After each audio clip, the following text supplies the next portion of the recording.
Bom, estamos aqui, Escola de Mutação, se puder, se inscreve no canal, tá? Então vou apresentar aqui uma visão kardeciana, kardecista, né? Allan Kardec, codificador do Espiritismo, em relação ao momento atual, né? Que mesmo os mais céticos, né, que menos acreditam, chegaram à conclusão que nós estamos num momento de transição muito grande, momento de um fim de ciclo e uma crise muito forte, o início de um outro ciclo civilizatório, psicológico, sanitário, político, econômico, uma nova geopolítica. Eu acho que não há mais dúvida sobre isso. Eu vou apresentar aqui uma visão básica que o Allan Kardec fez sobre o nosso mundo atual, sobre essa transição que ele identificou e que mundo é esse que vai se apresentar, que ele chama de regeneração. Então aqui eu vou apresentar uma visão da codificação básica, mas que está muito atual dentro do momento de transição para essa regeneração, que é a grande dúvida, né? Que é o próximo mundo que vai surgir das próximas décadas. Então eu vou fazer um apoio aqui no texto, um texto básico da codificação, que ele fala na progressão dos mundos, né? Então eu vou ler aqui um trecho. Ao mesmo tempo que os seres vivos progridem, os mundos que eles habitam progridem materialmente. Quem pudesse seguir um mundo em suas diversas fases, desde o instante de sua aglomeração inicial dos primeiros átomos e sua constituição, o veria percorrer uma escala incessante e progressiva, em graus insensíveis para cada geração, a oferecer aos habitantes uma morada mais agradável, à medida que vem o progresso. Assim marcham paralelamente o progresso do homem, dos animais, dos vegetais, das formas de habitação, porque nada fica estacionário na natureza. Bom, esse texto que se refere à progressão dos mundos, ele é de 1862. E esse conceito aqui de evolução até dos átomos constantes, isso foi comprovado pela ciência, pela física quântica, mais ali em torno de meados do século XX, 1950 por ali, ou seja, quase que um século depois, a ciência veio comprovar esse texto do Kardec no que se refere à evolução, porque a ciência rompeu com a teoria do caos, né, que o mundo seria um caos constante, e admitiu a evolução dos sistemas e a própria evolução da natureza, do mundo subatômico e da sociedade, da civilização dos homens, enfim. Então essa visão do Kardec, ela tem sim, apesar de toda uma polêmica que há em torno disso ainda, toda uma dúvida, todo um questionamento que está sendo feito muito atualmente, ele tem uma versão em parâmetros científicos, sim. Tanto é que ele tem um texto aqui de 1862 que foi comprovado pela ciência quase que um século depois. Então a gente tem aqui um material de apoio da codificação kardeciana, kardecista, né? Um apoio sociológico, um apoio histórico muito, muito bom, que seria muito útil para a nossa capacidade de avaliação até acadêmica no momento. Então eu vou passar para o segundo ponto, em que ele analisa aqui a questão do nosso mundo atual, que ele chama de mundo expiação e provas, que é esse que nós vivemos. É um mundo bem infernal, esse mundo da guerra, da neurose, da disputa, né? E ele oferece aqui,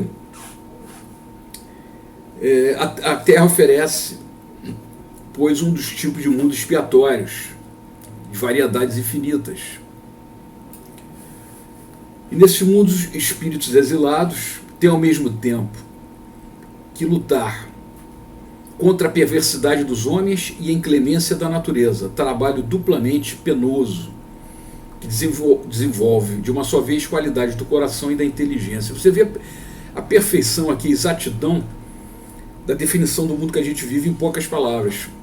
A gente, aqui, o ser humano, principalmente nesse fim de ciclo, ele luta contra a perversidade dos homens e a inclemência da natureza, não tem dúvida, é isso aí. Isso é a realidade do mundo que ele chama de expiação e provas, que é a situação atual, civilizatória, socioeconômica, sociopolítica e humana do planeta Terra.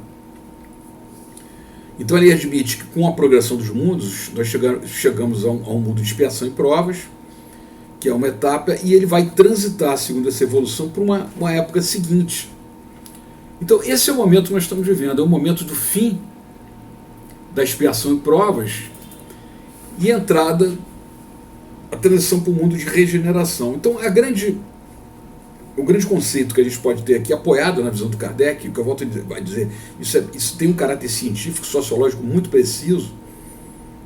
Esses textos mostram isso, com muita evidência, não dá para duvidar do caráter histórico, sociológico, científico, do ponto de vista da ciência social. Está muito claro isso aqui, está muito preciso, né?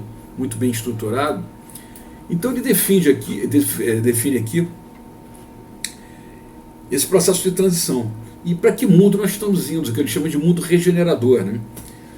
Então, segundo a própria definição espiritual, né, nesse final do século XX, princípio do século XXI, os espíritos que estão vivendo aqui, segundo a ótica da reencarnação, são espíritos de baixo nível moral, né? A barra está pesada. Que nós estaríamos saturados, né, de espíritos vindos lá da camada mais baixa, do astral, chamado umbral.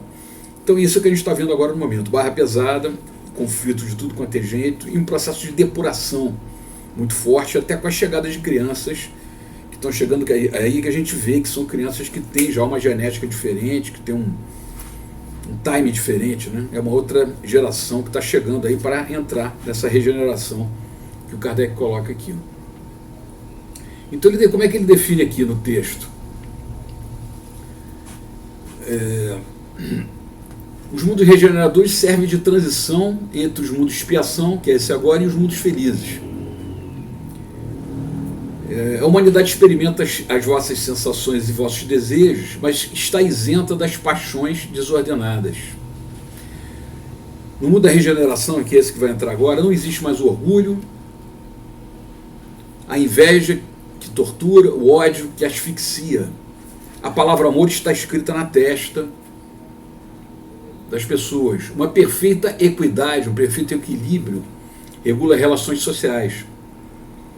Todos entendem a manifestação de Deus, a manifestação da evolução, e procuram caminhar para ele. Não existe a felicidade perfeita, mas a aurora da felicidade.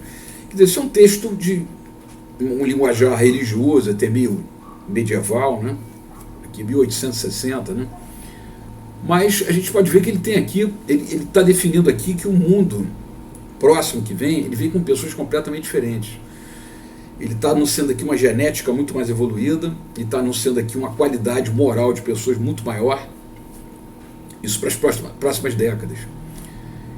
E segundo aí profecias aí do Divaldo Franco, Chico Xavier, seria 2057 seria o início dessa regeneração. Colocar a data é um negócio meio complicado, mas que dá para entender que matematicamente a gente vai chegando perto dessa, a gente saindo desse inferno da expiação e encaminhando para a regeneração. Então, quando ele diz aqui, uma perfeita equidade regula as relações sociais, ele está determinando aqui o fim e a alteração de um modelo econômico-político. Ele está determinando aqui, no que eu entendo, né, o fim do capitalismo, o fim de um processo de espoliação, de exploração, e determinando uma nova ordem econômica, uma nova ordem global e uma nova geopolítica, além de uma nova condição psicológica, né? À medida que ele diz que não existe mais a inveja, a tortura, a inveja que tortura, o ódio, né? O orgulho. Então, uma nova condição psicológica, uma nova condição política, uma nova condição econômica, enfim, uma nova civilização. É o que ele chama de regeneração. E acusando que nós estamos aí, segundo a progressão dos mundos, já num pique e num pico de transição já muito acelerado. Então, eu fiz esse vídeo aqui justamente para mostrar a importância, como é interessante você ter a codificação kardeciana, que seja, como apoio sociológico, como apoio de texto de análise científica, de análise social, para o meio acadêmico, para quem for, para entender esse processo de transição tão complexo que a gente está passando. Eu dei aqui 3 exemplos, muito breves, só pequenos trechos, de 3 textos, mas a obra é muito maior e cabe inúmeras avaliações. Eu acho que isso é uma base de apoio que é normalmente desprezada, né, pelo meio acadêmico, intelectual e tal, mas eu acho que o pensamento do Kardec, ele tem aqui a chave e a explicação para muita interrogação e muito impasse que nós estamos vivendo agora, nesse início do século XXI, nessa transição para a regeneração.